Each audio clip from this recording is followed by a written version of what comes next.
On today's menu, we have roster changes in G2 and Imperial, upcoming events, and rumors about the next year's majors. Hi, it's Heko with another episode of HLTV Peek, a show in which we provide a short summary of all of the important news that recently happened in the CSGO scene. Let's get started! After several unsatisfying results, including the failure to reach the players at IEM Cologne, G2 was expected to consider their roster. First, it became known that LDLC is free to explore his options. And now, according to 1PV, JACKZ has been allowed to consider his future elsewhere as well. It means that the departure of 2 is likely, yet no final decision has been made. And while there's a big question mark over one French name, another one finally found a new home. Amanek, JACKZ's ex-teammate, who for a really long time was either sitting on the bench or substituting for whoever had COVID, is finally officially a part of a main roster.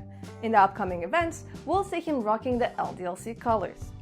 A report, this time from Draft5GG, claims that FNX is on the way out of Imperial and that the team will likely replace him with MIBR's Cello. Another report by Dust2BR and originally by BlinksGG states that the Imperial is set to part ways with their coach, Peacemaker. It will really be a pity if they decide to go through all of the changes, because I think we really enjoyed the Major's Last Dance storyline.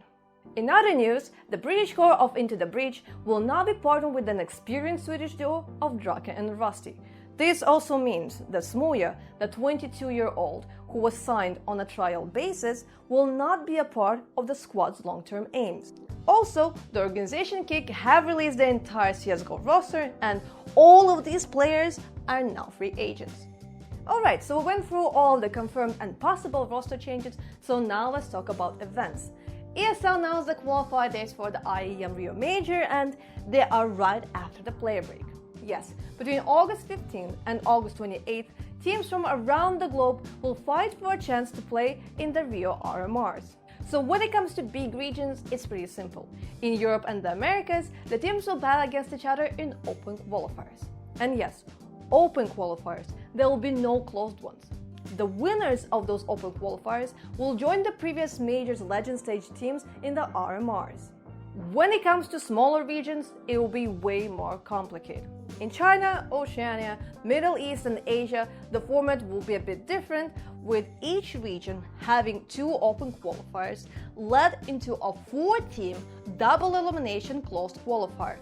The winners from each region will advance to a larger Asian RMR, with 2 teams make it through to Rio. And since we started talking about the majors, during HLTV Confirmed, Mr. Chad Sponge Bircher shared some rumors about the Valve-sponsored events of 2023. Let me show you what he said. The rumors, guys. Rumors. It's starting to change. It's starting to change. It's in the water right now that maybe Blast want to take on a big undertaking next year in 2023. And I also heard that the other major could be going to Perfect World.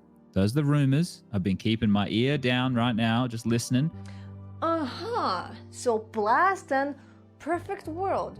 What do you think about this? Should they run the next majors, or should it be someone else? Leave your ideas and suggestions in the comments.